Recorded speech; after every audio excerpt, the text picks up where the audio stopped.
প্রাকৃতিক সৌন্দর্যে ভরপুর শ্রীলঙ্কা লম্বা সময় ধরে দ্রব্যমূল্যের চরম ঊর্ধ্বগতির সাথে লড়াই করে চলছিল।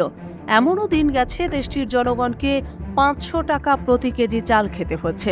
তবে অর্থনৈতিক সংকটে জর্জরিত শ্রীলঙ্কা বিগত ২৯ বছরে প্রথমবার দ্রব্যমূল্য সম্প্রতি কমতে দেখল।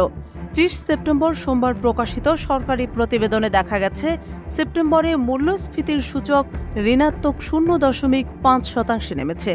ফরাসি বার্তা সংস্থা এএফপি এ খবরটি প্রকাশ করেছে।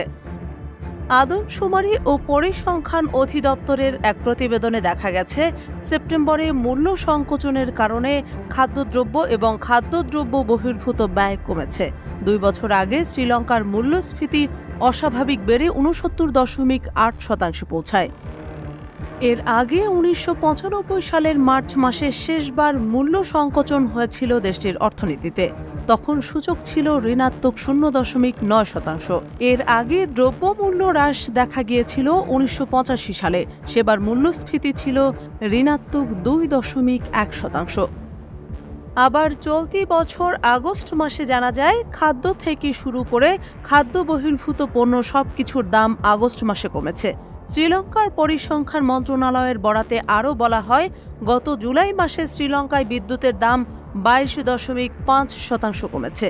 সেই সঙ্গে পানি, জ্বালানি ও রান্নার গ্যাসের দাম কমেছে। মূলত এসব কারণে আগস্ট মাসে শ্রীলঙ্কার মূল্যস্ফীতি এতটা কমেছে।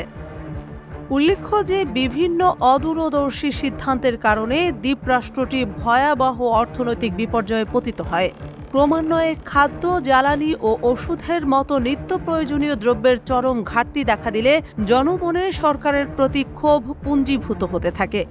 ব্যাপক জনরোষের তোড়ে ২০২২ সালের জুলাই মাসে পদত্যাগ করে দেশ ছাড়তে বাধ্য হন তৎকালীন প্রেসিডেন্ট গোটাবায়া রাজাপাকসে।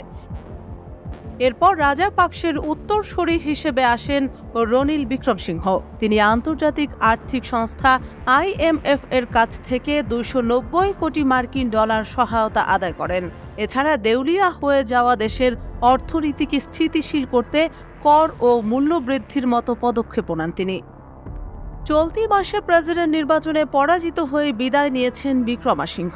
IMF এর কর্মসূচি বজায় রাখার অঙ্গীকার করেছেন নবনির্বাচিত প্রেসিডেন্ট অনুরা কুমারা দিশানায়েক। তবে সংস্থাটির আরোপিত কিছু কঠোর নীতিতে শিথিলতা আনবেন তিনি।